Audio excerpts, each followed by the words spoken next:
를 보내주신다는 약속이었고요. 또 그 메시아가 오셔서 어떤 일들을 할 것인가 쭉 설명하는 내용인데요.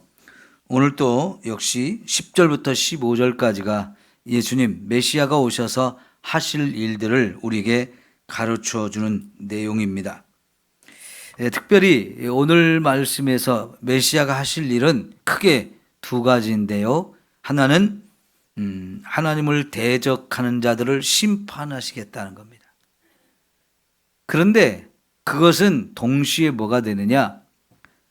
하나님의 백성들을 정화시키는 일도 된다는 겁니다.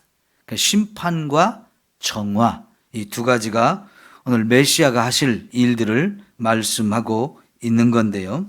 그럼 10절부터 좀 한 절씩 자세히 살펴보도록 하겠습니다.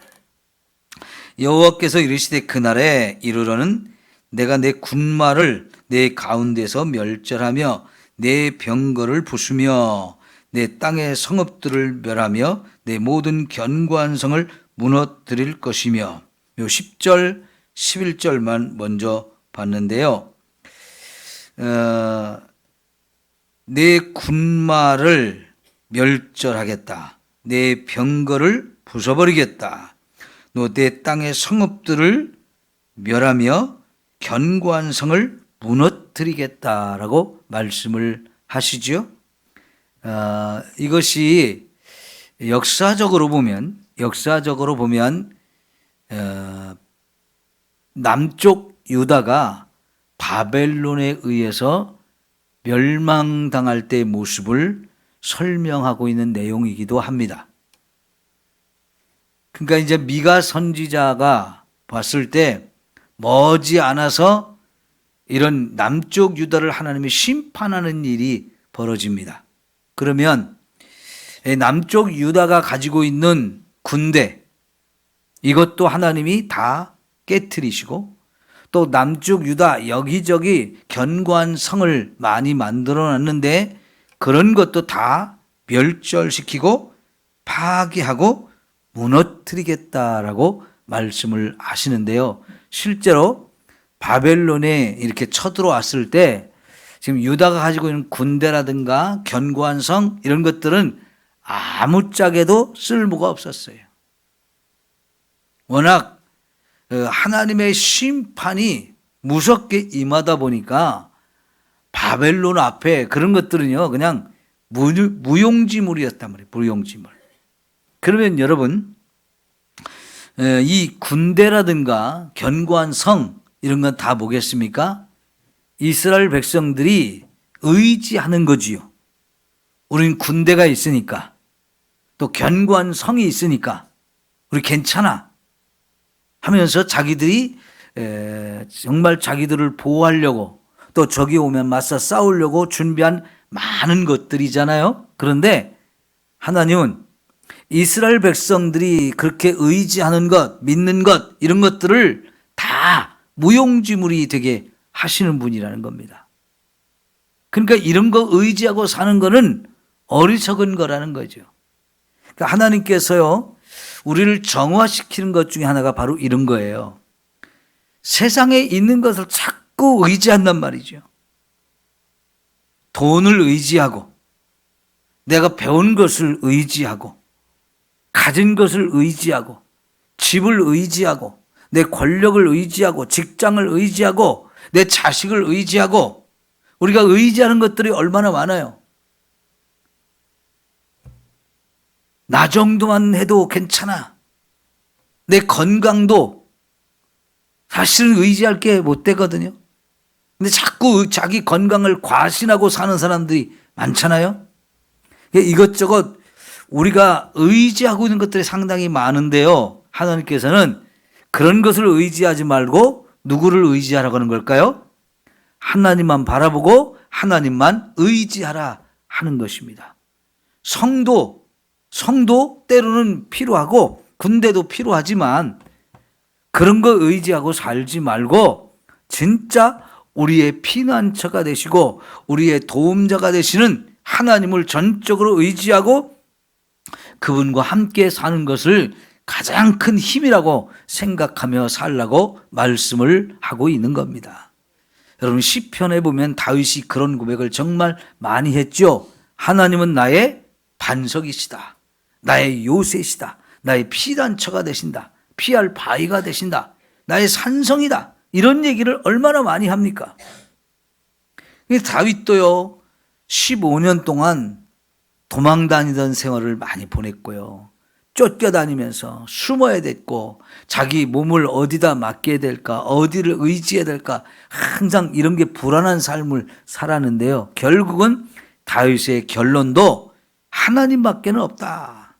세상에 내가 의지할 거 하나님밖에 없다라고 고백을 하게 되어지거든요. 여러분 하나님께서 이스라엘 백성들이 자랑하고 의지하는 이런 성이라든가 또 군대 이런 거 하나도 의지하지 말고 하나님만 의지하게 하신 겁니다. 여러분 민수기나 신명기에서 하나님께서 이스라엘 백성들이 가나안 땅에 들어가고 그리고 왕이 세워질 것인데 그때 이스라엘 백성들이 왕이 꼭 기억할 것이 뭐라고 그랬냐면 병거를 많이 두지 말라는 것이에요. 말을 많이 두지 말라는 것이에요. 여러분 왕이 돼가지고 한 나라를 통치하면서 주변에 그것도 적이 상당히 많은 지역에 나라가 세워졌는데 그러면 왕이 늘 생각하는 게 이 나라를 적으로부터 보호하고 우리 백성들을 안전하게 살기 위해서는 국방이 튼튼해야 되는데 늘 이 생각을 하지 않습니까? 그러면 성도 자꾸 쌓아야 되고요. 병거 그러니까 무기들 자꾸 만들고요.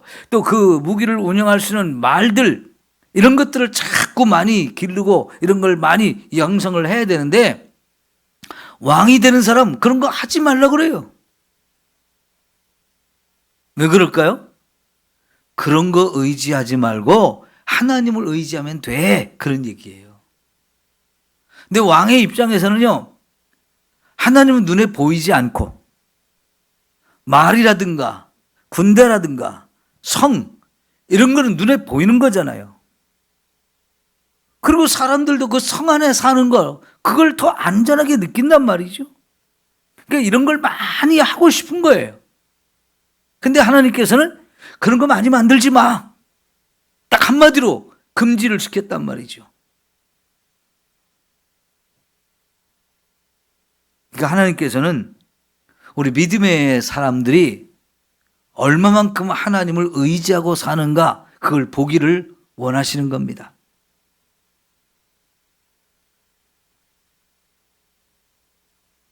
물론요 군대도 필요하고 튼튼한 성도 필요합니다. 그런데 그것만을 의지하지 말라는 거예요. 그것도 필요하지만 그보다 더 중요한 하나님, 그 하나님이 우리를 지켜주셔야 되고 그 하나님이 우리에게 원수와 싸워 이길 수 있는 힘을 주신다고 하는 걸 믿어야만 그게 승리가 있는 거지. 그 군대를 가지고 성읍을 가지고 우리 안전을 보장하고 전쟁의 승리를 보장할 수 있는 게 아니라는 겁니다. 지금 하나님께서 결국은 아무리 이스라엘이 군대를 많이 동원하고 또 이렇게 성을 많이 지었을지라도 심판하실 때 보면 그까짓 아무런 힘을 발휘하지 못하잖아요. 그 다음에 여러분 이제 12절을 볼게요. 또 내 복수를 내 손에서 끊으리니 내가 다시는 점쟁이가 없게 될 것이며 그랬습니다. 여기 복술과 점쟁이가 뭡니까? 다 이제 우상 숭배하는 사람들 아니면 그 우상 숭배를 하면서 사람들에게 뭐 이렇게 하십시오 저렇게 하십시오 신의 뜻이 이겁니다 뭐 이렇게 가르치는 이런 사람들이거든요. 그 세상에 모든 종교에는 그 종교의 지도자들이 있어요.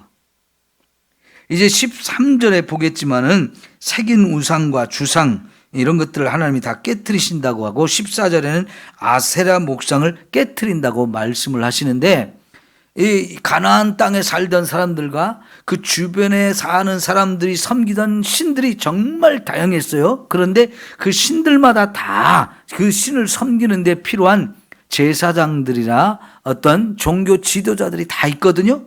여기서 말하는 점쟁이나 복술 이런 사람들이 그 종교의 지도자들이에요. 근데 이런 우상숭배, 이방인들이 섬기던 이런 우상숭배도 이스라엘 가운데 깊숙이 들어와 있고 그 우상을 섬기는 자들을 위해서 그 종교 지도자들이 또 다 있는데 하나님은 그 종교 지도자도 다 패하겠다. 그리고 이제 13절 14절에 새긴 우상 주상을 멸절해가지고 내가 만든 것들을 다시는 섬기지 아니하게 하고 아세라 목상을 너희 가운데 빼버리겠다. 이런 것들을 하나님 말씀하시는 건 뭡니까? 지금 이런 것 때문에 하나님께서 이스라엘 백성을 심판을 받게 하셨는데 그 심판을 받게 하는 모든 문제들을 싹 제거해 버리신다는 거죠. 영적으로 타락했어요. 종교적으로 하나님을 섬기라. 오직 내 하나님만을 섬겨라. 이렇게 말씀하셨는데 이제 이스라엘은 자연스럽게 이런 수많은 우상이 들어왔단 말이죠. 그리고 그 우상을 섬기는 것 때문에 얼마나 나라가 혼란스럽고 결국은 북쪽도 망하고 남쪽도 망하는 게 이 우상 숭배 때문에 그러거든요. 근데 하나님께서는 이런 것을 싹 다 없애버려서 그런 신들이 아무것도 아니라는 것.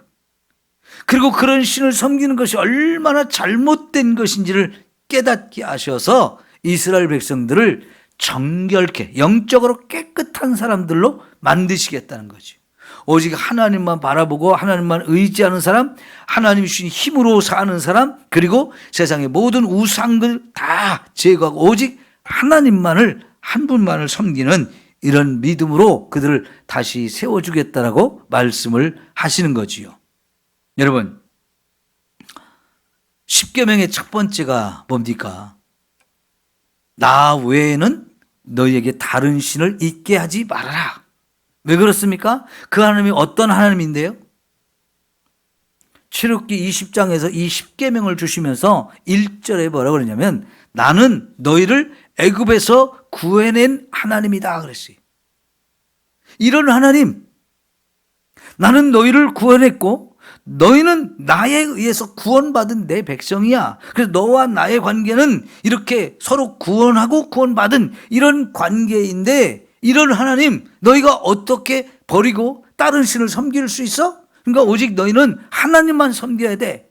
그게 하나님께서 세우신 법의 가장 중심이 되고 첫 번째가 되는 계명이었잖아요. 그런데 이런 것들이 완전히 다 무너졌는데요. 역사적으로 보면 언제 이런 것이 가장 많이 무너졌느냐? 물론 사사시대도 싹 다 무너졌죠. 사사시대 무너졌다가 사무엘 때에 이걸 다시 회복시켰어요. 그런데 여러분, 솔로몬 시대 이게 또 다 허물어졌어요. 솔로몬 시대. 솔로몬이 어떻게 그렇게 됐습니까?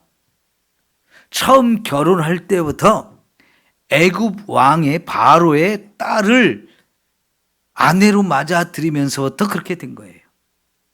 왜 솔로몬이 애굽 왕의 딸을 자기 아내로 맞아들였을까요? 하나님은 이방인들과 결혼하지 말라고 그랬어요. 우리 자식들도 아들들도 이방인에게 주지 말고 또 우리 딸들도 이방인에게 이렇게 며느리로 주지 말라고 이렇게 말씀을 하셨거든요.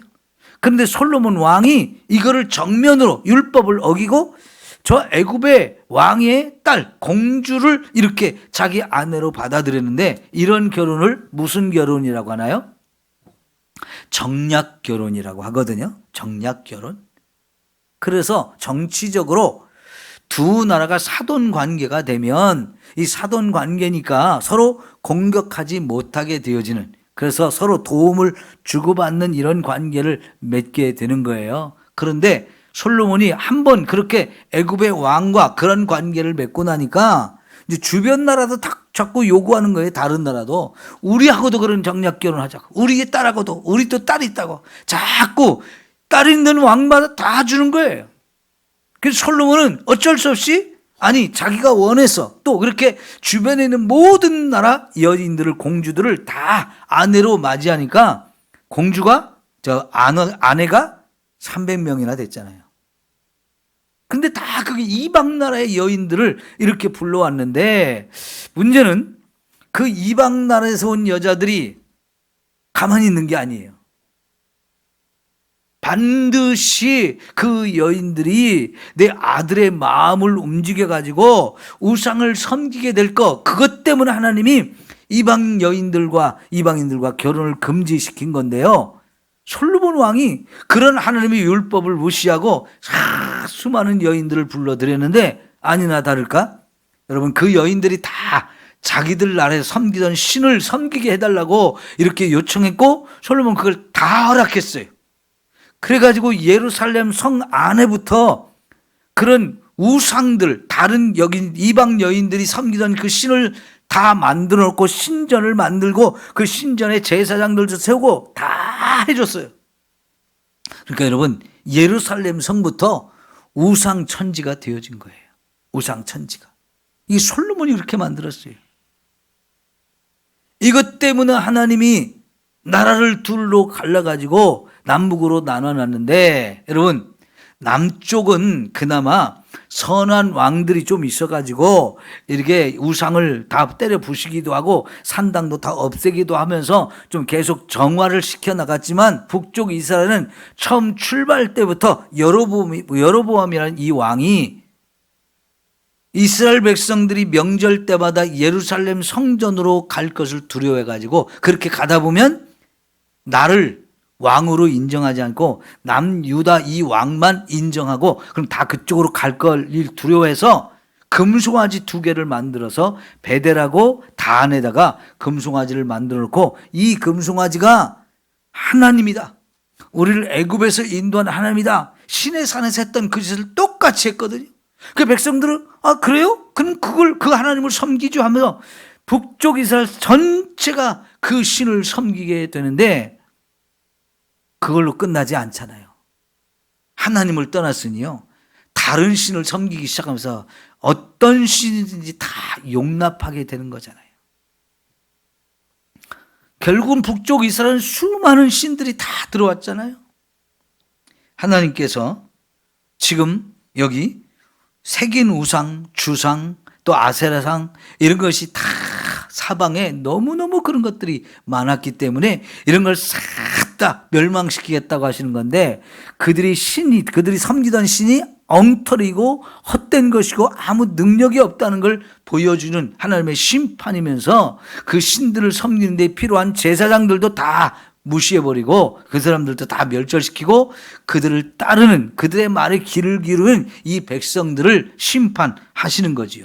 그러니까 동시에 이것은 영적으로 우상을 싹 쓸어버리고 오직 하나님만 섬겨야 된다는 것을 가르치고, 그런 정화 작업을 하나님이 하시는 겁니다.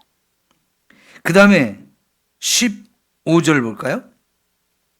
내가 또 진노와 분노로 순종하지 아니한 나라에 갚으리라 하셨느니라. 여러분, 이것은요, 이제 바벨론의 멸망하는 그 차원을 넘어서는 얘기거든요. 그러니까 제가 지금까지는 이것을, 지금 요 10절부터 14절까지의 내용을 이스라엘이 바벨론에 멸망을 당하는 것으로만 설명을 드렸어요. 그런데 사실은 이게 아까 처음 말씀드린 것처럼 누가 할 일이라고 그랬죠? 메시아가 와서 할 일이잖아요. 그럼 메시아는 바벨론의 포로로 갔다가 다시 귀환하는 그 사건보다 한참 뒤의 일이란 말이에요. 그러니까 지금 미가 입장에서는 설명을 할 때 앞으로 바벨론에 의해서 나라가 멸망하는 그 상황을 두고 이렇게 설명을 하기도 하지만, 그의 마음속에 하나님 주신 비전은 사실 그걸 뛰어넘어서 나중에 예수님이 오셔서 하실 일이거든요, 이게. 그럼 여러분, 예수님이 이와 같은 일을 언제 하시나요? 바벨론의 포로 그거 끌려갔다 돌아오는 이거는 이제 잊어버리시고요. 진짜 예수님이 이와 같은 일을 언제 하시겠느냐는 거예요. 그렇죠. 재림하실 때죠. 여러분이 감을 잘 잡으신 것 같아요. 여러분, 예수님은 부활하셔가지고 40일 이 땅에 계시다가 하늘로 승천하셨죠? 근데 승천하시면서 하신 말씀이 내가 반드시 다시 온다. 반드시 다시 오신다는 말씀하셨어요. 그래서 우리는 재림 예수를 기다리고 있는 거잖아요. 그러니까 여러분, 세상에 특히 우리나라에 이단들 중에 내가 재림 예수다 하는 것들이 얼마나 많았어요. 이 재림 예수는 우리에게 굉장히 중요합니다. 초림 예수라는 말은 못하고 2000년 전에 이미 왔다 가셨으니까 이제 재림의 약속을 우리가 기다리고 사는데, 수많은 이단들이 내가 재림 예수야 했던 이단들이 굉장히 많았죠. 그 재림 예수는 우리 믿음에 있어서 굉장히 중요하단 말이죠. 이 우리 모든 믿음의 역사에서 가장 결론이 나는 그런 때인데, 그 결론이 나는 때에 이제 예수님이 재림을 하시면 첫 번째 하시는 것이 심판인 거예요. 심판. 그리고 그 심판을 통해서 신앙생활을 제대로 하고 있는 우리들을 정화를 시켜가지고 더 신앙생활을 더 잘하게 하시고, 또 우리의 믿음이 정금같이 단련되게 하셔서 하나님 나라 천국에 들어가기 합당한 모습으로 우리를 변화시키는 그런 일을 한다는 얘기죠. 그러니까 예수님의 재림 때에 가장 중요한 것은 하나는 심판이고 하나는 정화시키는 겁니다. 그럼 심판은 누가 받습니까? 악인들이 받습니다. 하나님을 대적하는 자들이 받습니다. 시편을 보시면 악한 자들을 심판하신다는 얘기가 정말 많이 나와요. 특별히 다윗이 평생 전쟁터를 누비며 살았던 사람이기 때문에 수많은 싸움도 했고, 또 개인적으로 자기를 괴롭히고 죽이려고 했던 이런 일들이 워낙 많이 경험을 했기 때문에 자기 주변에 악인들이 너무 많았어요. 그런데 다윗의 마음속에는 하나님은 의인 편이라는 걸 늘 기억하고 있었어요. 여러분, 시편 1편에도 복 있는 사람 얘기를 하다가 그 복 있는 사람하고 누구를 비교하나요? 악인들을 비교합니다. 악인들은 그렇지 아니하며 바람에 나는 겨와 같도다. 그러므로 악인들이 하나님의 심판을 견디지 못하며 의인들의 모임에 들지 못하리로다. 무릇 악인들은 망하리로다. 그죠? 그러니까 이 악인들에 대한 이야기 굉장히 많이 나오는데, 가장 기본적인 것은 하나님이 악인들을 미워하시고 반드시 심판하신다는 거죠. 결코 그들을 잘했다고 인정을 안 해줘요. 그러나 의인에 대해서는 하나님이 끝까지 인정하시고 끝까지 사랑하시고 끝까지 축복하시고 지켜주시는 이런 은혜를 주신단 말이죠. 악인이 의인을 괴롭힌다 할지라도 결국은 하나님이 악인을 심판하셔서 의인을 안전하게 하시고 승리케 하시고 보호하시죠. 악인은 반드시 하나님의 심판을 받는데, 이 땅에 우리가 살아있는 동안에도 그 일이 계속되지만 이제 재림의 날은 마지막으로 하나님의 가장 무서운 심판이 임하는 날입니다. 여러분, 요한계시록에 무너졌도다 바벨론이여, 이런 얘기들이 나오죠. 그 바벨론이 왜 무너졌다고 얘기할까요? 그 바벨론은요, 하나님을 대적하는 자들의 우두머리예요.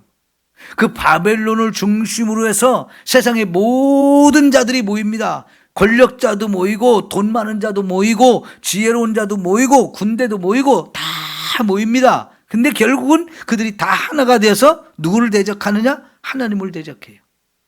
근데 이 모든 것에 대해서 하나님이 결코 용납하지 않고 반드시 심판하시는 때가 있죠.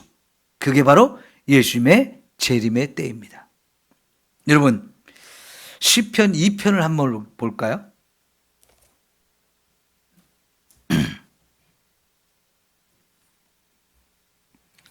시편 2편 1절부터 볼게요. 어찌하여 이방 나라들이 분노하며 민족들이 헛된 일을 꾸미는가? 세상의 군왕들이 나서며 관원들이 서로 꾀하여 여호와와 그의 기름 부음 받은 자를 대적하며 우리가 그들의 맨 것을 끊고 그의 결박을 벗어버리자 하는도다. 여러분, 이방 나라들이 분노하고 민족들이 헛된 일을 꾸미는데 세상의 군왕들과 관원들이 함께 서로 꾀해서 여호와와 그의 기름 부음 받은 자, 여호와의 기름 부음 받은 자가 누구예요? 메시아인 예수님. 그 여호와 기름 받은 자를 대적하며 우리가 그들의 맨 것을 끊고 그 결박을 벗어버리자. 하나님과 예수님이 우리의 구원자 되시고 왕이 되셔서 다스리시는데, 그 하나님 우리를 다스리는 것을 우리를 결박해 가지고 우리를 막 구속하고 있다, 우리를 막 어렵게 하고 있다라고 생각하면서 이거를 끌어버리자, 이런 헛된 생각을 한대요. 그런데 세상의 모든 나라와 관원들과 군왕들이 한편이 돼가지고 이 짓을 해요. 이게 마지막 때까지 세상이 이런 짓을 하게 될 겁니다. 그런데 여러분 4절에 보십시오. 뭐라고요? 하늘에 계신 이가 웃으신다요. 왜 웃으시냐고요? 주께서 그들을 비웃으시는데요, 그때 분을 바라며 진노하사 그들을 놀라게 하여 이르기를, 그래요. 하나님이 진노하시고 분노하시는데요, 내가 나의 왕을 내 거룩한 산 시온에 세웠다 하리로다. 하나님이 시온산 예루살렘의 교회에 왕을 세우셔요. 그 왕이 누구냐? 예수님이에요. 내가 여호와의 명령을 전하노라. 여호와께서 내게 이르시되 너는 내 아들이라. 오늘 내가 너를 낳았도다. 이 말씀을 예수님이 세례받고 올라오실 때 하늘에서 들렸던 음성이 있죠? 이 음성이 이게 바로 예수님을 향해서 하시는 말씀입니다. 내게 구하라. 내가 이방 나라를 내 유업으로 주리니 내 소유가 땅 끝까지 이르로다. 예. 예수님에게 모든 이방 나라를 다 주시겠다는 거예요. 땅 끝까지 예수님의 복음이 증거되고 거기서 구원받고, 그리고 그 모든 나라를 심판할 권세를 예수님이 가지셨는데, 보세요. 9절. 내가 철장으로 그들을 깨트리며 질그릇같이 부수리로다. 이게 예수님이 재림하시는 날 백마 타고 오셔가지고 손에 철장을 들고 악한 자들, 대적자들을 다 심판하시는 그런 모습입니다. 이게 바로 예수님이 재림하실 때의 모습이에요. 이게 하실 일, 심판하시는 일을 하시는 거죠. 자, 이제 미가서 5장으로 다시 돌아와서요. 그러니까 예수님이 이런 심판을 재림의 때 하신다는 걸 우리 기억해야 합니다. 그러니까 예수님은 심판자입니다. 하나님이 심판도 하시지만 예수님도 심판을 하시는데, 예수님의 심판은 이렇게 악인들을 향해서, 하나님을 대적하는 자들, 온 세상에 함께 힘을 모아도 예수님 한 분을 이길 수가 없어요. 그만큼 예수님은 강력한 힘을 가지신 분이에요. 예수님을 이길 자가 아무도 없죠. 그래서 예수님이 반드시 최후 승리를 하게 되어지는 거죠. 그러면 여러분, 이 악한 자들이 하는 또 하나의 일은 뭐냐면, 하나님 말고 신이 얼마든지 있다고 하는 거예요. 우리를 속이는 거예요. 하나님만 신이 아니고 우리를 또 다른 신도 얼마든지 우리를 구원할 수 있다고 하는 거예요. 그게 요즘에는 종교 다원주의라는 이름으로 나오는데요, 세상에 구원받는 길은 예수 믿는 거 외고만 있는 게 아니라는 거지요. 그래서 그 사람들이 가장 많이 예를 들어 설명하는 게 산 꼭대기에 올라가는 길이 한 길만 있냐는 거예요.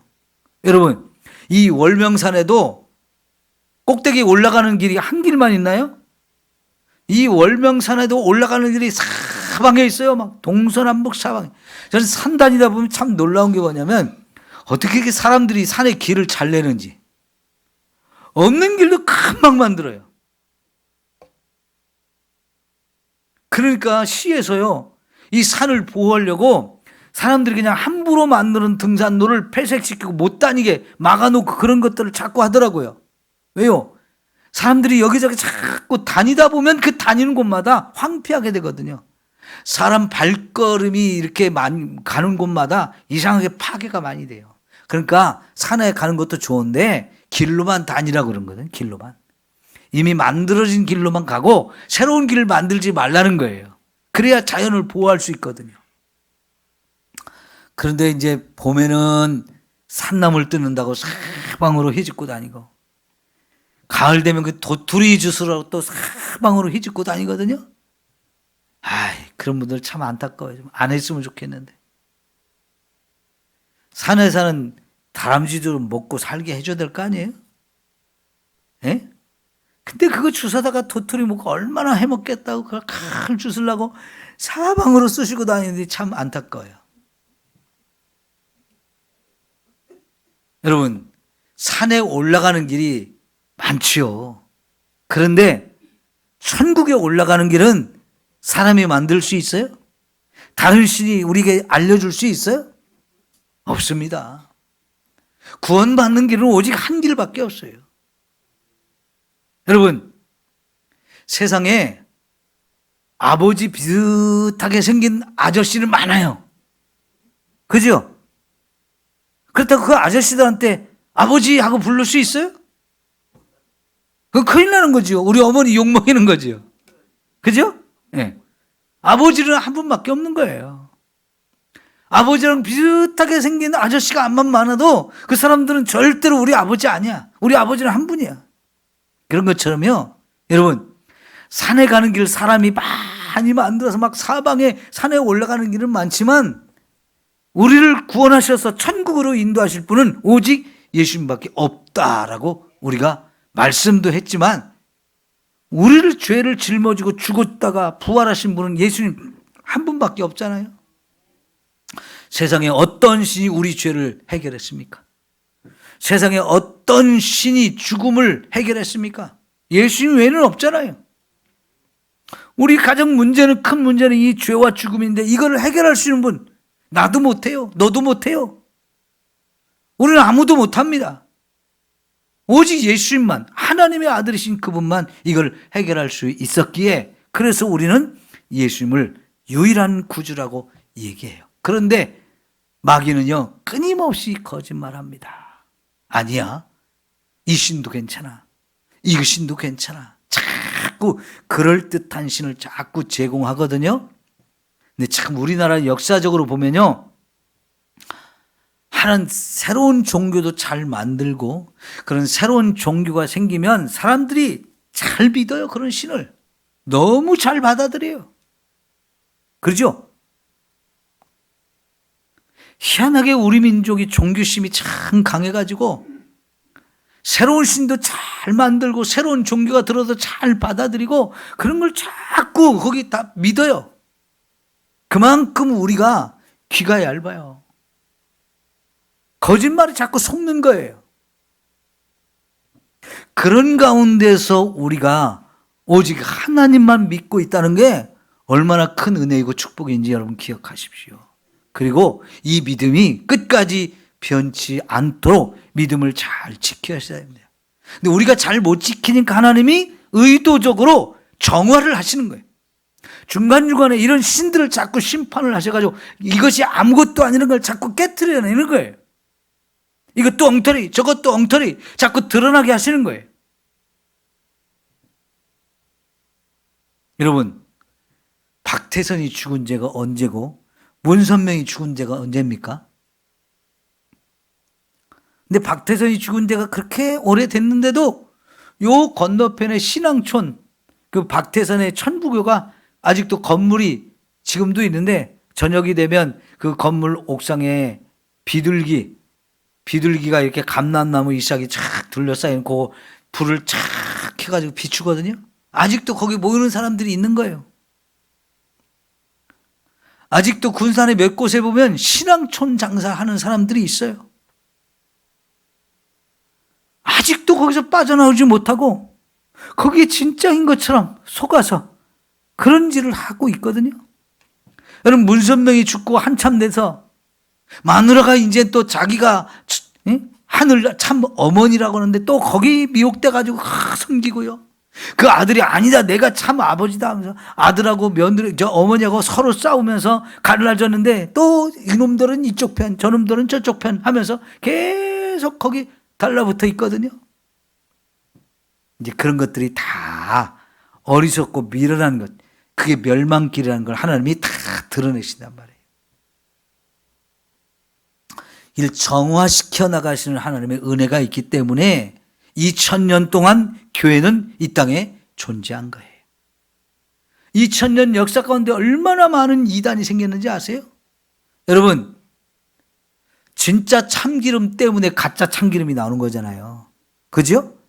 맨 여기도 원조, 저기도 원조, 여기도 원조, 원조라고 자꾸 써놓는 것은 원조가 진짜니까 그걸 흉내내서 내가 원조야, 내가 원조야 자꾸 그러거든요.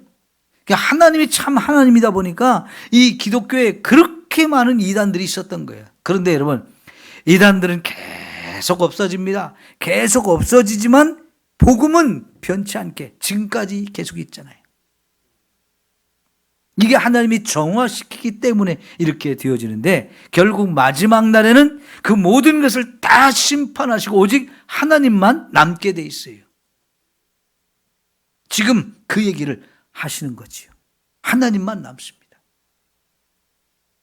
마지막으로요. 5절 15절 내가 또 진노와 분노로 순종하지 아니한 나라에 갚으리라 하셨느니라. 여러분, 세상에 끝까지 순종하지 않는 사람들, 끝까지 순종하지 않는 나라들, 이걸 하나님은 반드시 진노하시고 무서운 심판을 내리십니다. 그러면 그들에게 심판하고 무섭게 진노하신다면 살아남는 사람도 있다는 얘기죠. 누가 살아남습니까?